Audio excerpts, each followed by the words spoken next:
Assalamualaikum warahmatullahi wabarakatuh. Perkenalkan, nama saya Nada Apriani dengan NIM 2017-351. Di sini saya akan mereview 5 artikel tentang manajemen law firm dengan judul pertama yaitu Analisis Dimensi Kualitas Pelayanan dan Efektivitas Strategi Operasional pada Firma Hukum MEP. Yang kedua ada manajemen kantor advokat di Indonesia. Yang ketiga, perancangan dan implementasi sistem informasi manajemen kantor advokat berbasis web responsif atau studi kasus kantor advokat asal law firm. Yang keempat, ada analisis efektivitas manajemen perubahan pada firma hukum MEP. Yang kelima, ada manajemen kantor hukum dan tugas paralegal. Langsung saja saya akan mereview artikel yang pertama yang berjudul Analisis Dimensi Kualitas Pelayanan dan Efektivitas Strategi Operasional pada Firma Hukum MEP. Service quality yang dimiliki oleh firma hukum MEP sudah cukup baik dari segi pengelolaannya karena tidak adanya service quality gap dalam implementasi dari service quality. Service quality yang dilakukan oleh firma hukum MEP sudah sesuai dengan prosedur hukum yang berlaku. Dengan demikian, firma hukum MEP juga dinilai berhasil dalam menjaga kompetensinya dalam melayani klien dalam menghadapi perkara yang dihadapi. Sedangkan dari segi strategi operasionalnya, firma hukum MEP juga memiliki strategi operasional dalam hal waste elimination. Firma hukum MEP dinilai telah sukses dalam mempertahankan kualitasnya sebagai penyedia layanan hukum dikarenakan setiap langkah dalam penyelesaian perkara telah direncanakan terlebih dahulu dan setiap masalah dalam perkara dapat ditangani secara optimal oleh para advokat. Dengan mengimplementasikan waste elimination dapat memperlancar jalannya perkara yang ditangani oleh para advokat MEP dan dapat menciptakan efisiensi dan efektivitas dari proses penanganan perkara baik melalui litigasi maupun non-litigasi. Sebagai rekomendasi untuk pelaksanaan pelayanan oleh firma hukum MEP di masa depan adalah dengan memfokuskan pada continuous improvement dan continuous learning serta CRM. Continuous improvement itu sendiri berhubungan dengan kualitas proses bisnis dari MEP itu sendiri. Waste elimination yang telah dilakukan oleh MEP sudah cukup baik, tetapi seiring beberapa periode berjalan, perbaikan mutu dari proses bisnis itu harus tetap dilakukan. Continuous improvement itu sendiri dapat dilakukan apabila ada continuous learning. Continuous learning memudahkan MEP untuk memperjelas area of improvement yang harus dilakukan untuk menciptakan kualitas servis yang berkualitas tinggi dan menjamin kepuasan klien.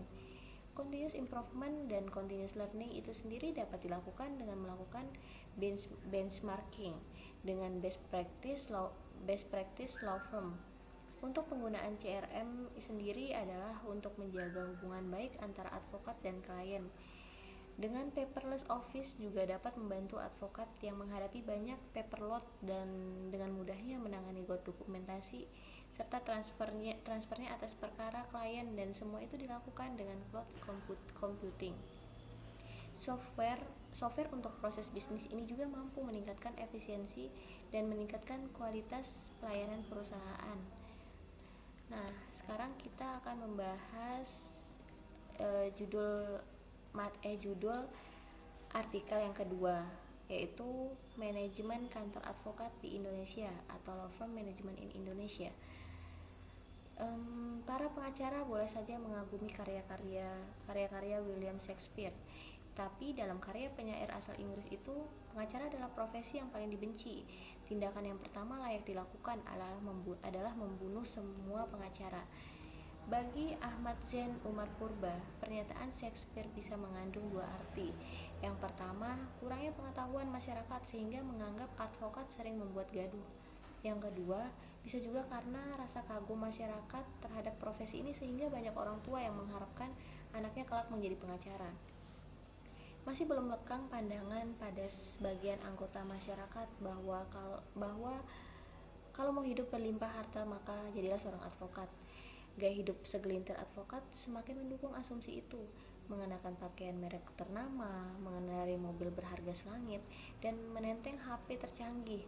Kesannya bekerja menjadi advokat bisa menghasilkan uang dengan mudah, bahwa yang dibela adalah orang yang diduga melakukan korupsi. Itu lain soal. Toh si advokat bisa dengan mudah mematahkan pandangan itu dengan argumen menjunjung tinggi asas praduga tidak bersalah. Tetapi sebenarnya kehidupan advokat tidak semanis dan segampang yang dibayangkan. Apalagi kalau si advokat mengelola sebuah firma hukum berskala besar. Ada banyak hal yang mesti disiapkan sejak awal pastinya. Mendapatkan klien memang penting, namun mengelola jalannya firma hukum tidak kalah pentingnya. Untuk mengelola suatu law firm bukanlah suatu hal yang mudah. Persiapan yang matang, termasuk mengatur detail hal-hal kecil, turut menentukan kelanggengan suatu firma hukum. Karena itu, pendiri atau partner law firm perlu menguasai ilmu manajemen. Di Amerika sendiri sudah biasa sebuah kantor hukum berusia lebih dari 1 abad, meskipun para pendiri dan partnersnya sudah gonta-ganti. Sebaliknya, di Indonesia masih jarang ditemukan kantor advokat yang bertahan dalam waktu yang lama. Bisa jadi penyebabnya karena firma hukum tersebut tidak dikelola dengan baik. Manajemen kantor hukum yang sebenarnya bukan hanya bertujuan melanggengkan usaha, ia juga bertujuan untuk memastikan tersedianya pelayanan jasa profesional hukum yang handal. Pengelolaan memang sangat tergantung pada tipologi kantor hukum. Yang ketiga, kita akan bahas perancangan dan implementasi sistem informasi manajemen kantor advokat berbasis web responsif atau studi kasus kantor advokat asal law firm. Sebuah kantor advokat mengelola segala sesuatu yang berkaitan dengan manajemen informasi para advokat dan kliennya. Terkait banyaknya data di kantor advokat sehingga sering terjadinya permasalahan dalam pengelolaan data. Masalah lainnya adalah faktor kemudahan dan kenyamanan akses pada advokat maupun kliennya untuk mendapatkan atau mengelola informasi yang dibutuhkan dengan berbagai perangkat digital yang digunakan. Solusi yang dapat menangani permasalahan tersebut yaitu sebuah sistem informasi manajemen kantor advokat berbasis web responsif, sehingga advokat dan kliennya mendapatkan kemudahan dan kenyamanan akses, serta kemudahan dalam manajemen data di kantor advokat. Penelitian ini menggunakan studi kasus pada kantor advokat asal law firm. Metode pengumpulan data yang dipakai adalah metode studi dokumentasi, observasi, dan wawancara. Dalam pengembangan sistem, penulis menggunakan bahan pemrograman PHP, HTML, JavaScript, dan MySQL. Dari hasil pengujian fungsional, sistem dapat memanajemen data kantor advokat dengan baik karena semua fungsi sistem berjalan valid. Dari pengujian aspek efisiensi dan reliabilitas, penggunaan mendapatkan kemudahan akses karena memiliki rata-rata loading time pada kecepatan 3,15 Mbps adalah 1507 ms dan persentase kehandalan sistem untuk kategori session dan page adalah 100%, sedangkan kategori hits adalah 98%. Pada pengujian aspek probabilitas, sistem dapat berjalan baik dengan berbagai web browser pada device yang berukuran berbeda sehingga dapat disimpulkan pengguna mendapatkan kenyamanan akses dan tampilan dari sistem. Terus yang keempat, kita akan membahas analisis efektivitas manajemen perubahan pada firma hukum MEP. Perubahan adalah suatu upaya organisasi dalam pengembangan bisnis atau usaha mereka untuk dapat bertahan di suatu industri. Tidak terkecuali firma hukum MEP sebagai penyedia pelayanan jasa hukum di Indonesia. Firma hukum MEP beberapa tahun yang lalu menghadapi suatu perubahan berupa incremental change, yaitu perubahan yang secara kontinu dilakukan oleh organisasi untuk dapat meningkatkan kapabilitas dan kompetensinya secara relevan dengan dinamika kebutuhan akan pelayanan jasa hukum yang kompeten. Penelitian ini sendiri dimaksudkan untuk menilai seberapa efektif firma tersebut mengelola perubahan. Perubahan itu sendiri adalah menyangkut pengimplementasian Client Relationship Management atau kita singkat biasa CRM yang tadi udah dibahas ke dalam proses bisnis firma.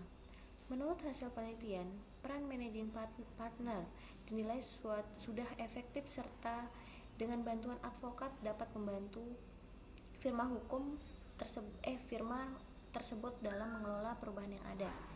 Penelitian ini didukung oleh beberapa manajemen tools untuk mengevaluasi efektivitas pengelolaan perubahan yang dilakukan oleh firma hukum MAP seperti kurva perubahan Kubler-Ross, Lewin Three-Step Model, serta Force Field Analysis oleh Kurt Lewin. Firma hukum MAP disarankan untuk terus menemukan area of improvement dengan terus belajar dan berinovasi dengan menggunakan metode benchmarking untuk dapat meningkatkan optimalitas dalam mengimplementasikan CRM. Baik, yang terakhir ada manajemen kantor hukum dan tugas paralegal. Paralegal didefinisikan sebagai seseorang yang telah memenuhi syarat berdasarkan latar belakang pendidikan, pelatihan, atau pengalaman kerja, yang dimana pernah bekerja dalam skop legal industri, law office, atau perusahaan, lembaga, pemerintah, atau entitas lainnya yang melakukan pekerjaan hukum substantif serta tugasnya didelegasikan secara khusus. Maka dari itu, dimanapun seorang paralegal bekerja, seorang paralegal wajib memiliki pemahaman manajemen dan hukum yang mendasar dan substansial untuk memastikan industrial tempat mereka bekerja beroperasi secara efektif dan efisien. Saat ini, paralegal adalah bagian yang sangat diperlukan dalam memberikan dukungan pada law office management dan pengacara. Paralegal dapat membantu meningkatkan efisiensi dan efektivitas kerja khususnya dalam pengelolaan kegiatan operasional. Apa saja sih peran dan pekerjaan paralegal pada lingkup law firm management? Di antaranya adalah pertama tuh ada dalam bidang sumber daya manusia atau HRD tuh. Bisa kita sebut HRD. Yang kedua dalam bidang keuangan atau finance dan accounting. Yang ketiga dalam bidang elektronik dan processing atau pengelolaan data dan dokumen. Yang keempat dalam bidang organisasi atau pengaturan pembagian tugas dan pekerjaan. Dan yang terakhir ada dalam bidang marketing. Beberapa paralegal juga dapat melakukan tugas substantif dan administratif sesuai dengan kebutuhan dari kantor, khususnya untuk law firm sendiri yang tergolong kecil. Namun karena paralegalnya biasanya memperoleh load pekerjaan yang lebih tinggi daripada legal secretary, banyak kantor memberikan waktu bagi paralegal mereka